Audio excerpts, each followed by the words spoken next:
Olha aí, meu amigo, tá cada vez mais garantido, cada vez mais definido. Não vai ter dinheiro para tocar a máquina pública. Para serviços básicos, já em 2027, meu amigo, 2027 é logo aí. Estamos indo para metade de 2025, caminhando para os estertores do governo Lula, e inclusive já se fala até que esse negócio vai chegar antes, ainda no governo Lula. Pois é, uma asfixia financeira no período eleitoral, ou seja, meados do ano que vem. Estamos falando de um colapso que pode acontecer em 12, 15 meses, no mais tardar 18, mas é inevitável, ou seja, algo tem que ser feito para que isso não aconteça. Não vai ser feito no governo Lula. Tira o cavalinho da chuva se você acredita nisso por algum motivo. Provavelmente você não acredita nisso, né? Você é uma pessoa consciente, mas o assunto, o tópico principal do Poder Executivo, do candidato à presidência da República para 2027, na campanha 2026 para assumir em 2027, tem que ser esse ponto. Congresso Nacional, beleza, tem outros tópicos também muito importantes a serem tratados. Senador, deputado, senador principalmente relacionado ao STF. Mas executivo, isso aqui é o assunto de primeira urgência, porque o Brasil não vai conseguir caminhar mais com esse arcabouço fiscal. Vamos conversar sobre esse problema, essa situação que se torna cada vez mais complicada. Mas antes, não se esqueça de se inscrever aqui no meu canal se você ainda não for inscrito. E se você quiser colaborar ainda mais com o meu trabalho, você pode se tornar membro patrocinador, só clicar no botão Seja Membro aí embaixo, com valores a partir de R$ 1,99 por mês. Você me ajuda bastante dessa forma, pode ter certeza disso, né? E, pois bem, aqui é uma situação que quanto mais demorar para ser feita, pior vai ficar. Já era para ter sido revertido lá atrás, não era nem para ter acontecido. Se a gente tivesse mantido o teto de gastos, mesmo com as fragilidades dele, a coisa seria muito diferente. Na verdade, né, um segundo mandato do Bolsonaro teria tudo para fortalecer o teto de gastos e reduzir a máquina pública ainda por cima, ainda de quebra, deixar o Estado mais enxuto para que a coisa funcionasse melhor ainda por algum tempo. A quebra do Estado é inevitável. Não só o Brasil, Estados Unidos, Japão, esses países estão se enrolando demais. A máquina pública cresceu tanto, inchou tanto, que ela se tornou insustentável. Mas existe uma diferença entre quebrar logo e quebrar daqui a algum tempo, né? É a diferença de você garantir que o trauma para a sociedade de forma geral não vai ser tão intenso assim, né? Ah, mas é bom que o Estado acabe. Como libertário, eu defendo isso. Só que você tem plena consciência, certamente, que a extrema maioria das pessoas não está preparada para lidar com esse cenário. Enfim, né? O que acontece aqui? Um exemplo que foi dado aqui, né? A Polícia Federal suspendeu a emissão de passaportes em 2017. Porque faltou, acabou o dinheiro, acabou o orçamento, e aí demorou um mês para que o Congresso Nacional liberasse uma verba extraordinária para que o serviço começasse a funcionar. Isso lá em 2017.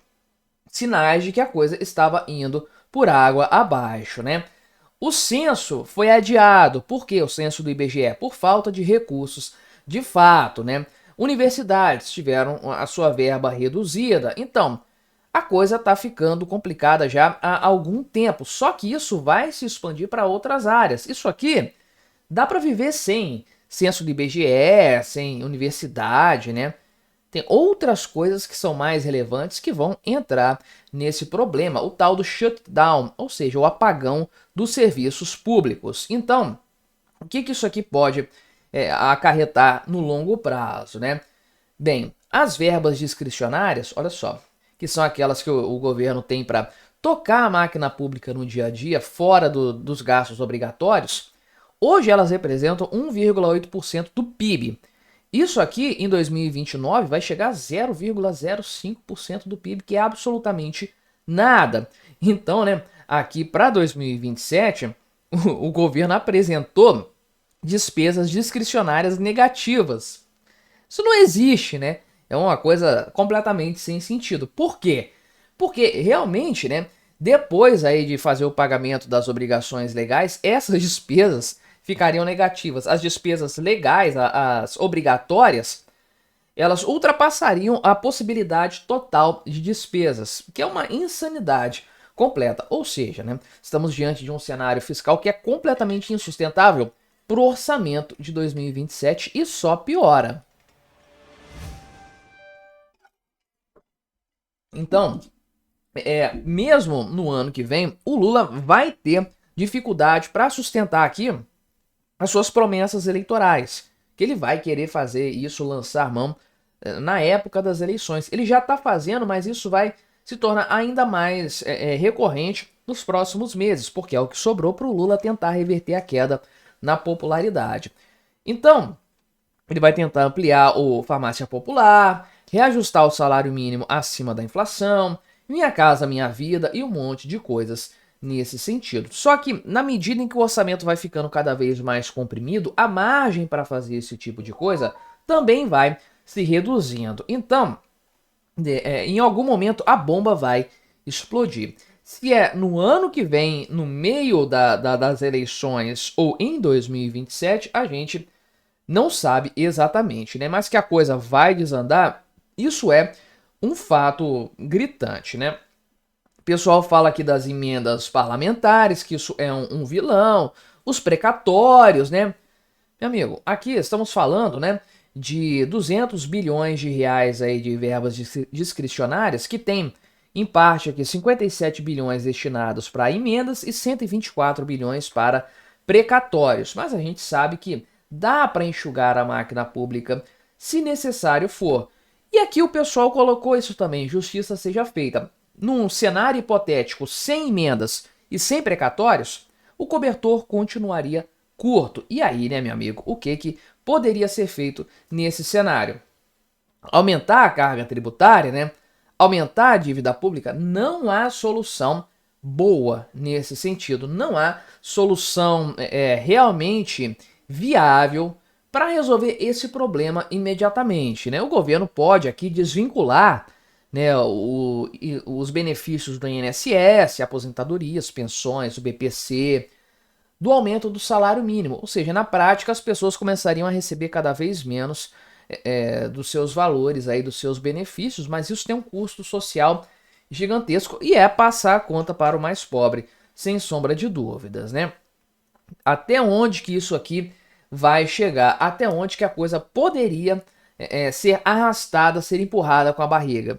A gente não sabe exatamente até onde que o problema vai. Pode estourar aqui em 2026. O fato é, quem ganhar as eleições no próximo ano vai ter que lidar com esse problema. É por isso que eu falo que o candidato da direita à presidência da República tem que entrar prometendo resolver isso aí, custe o que custar. Foi o que o Milei fez na Argentina e é por isso que ele está segurando a peteca. Primeiro, porque ele está cumprindo as promessas, isso é sempre bom.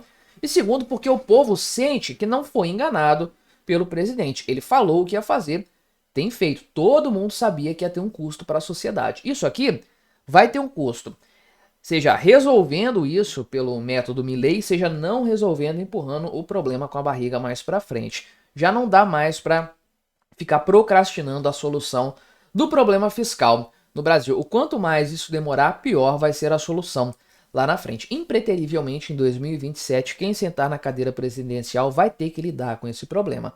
Temos que torcer e trabalhar para que quem sentar nessa cadeira tenha o objetivo, o compromisso de trabalhar nisso da forma correta, que é resolvendo o problema e não agravando-o ainda mais.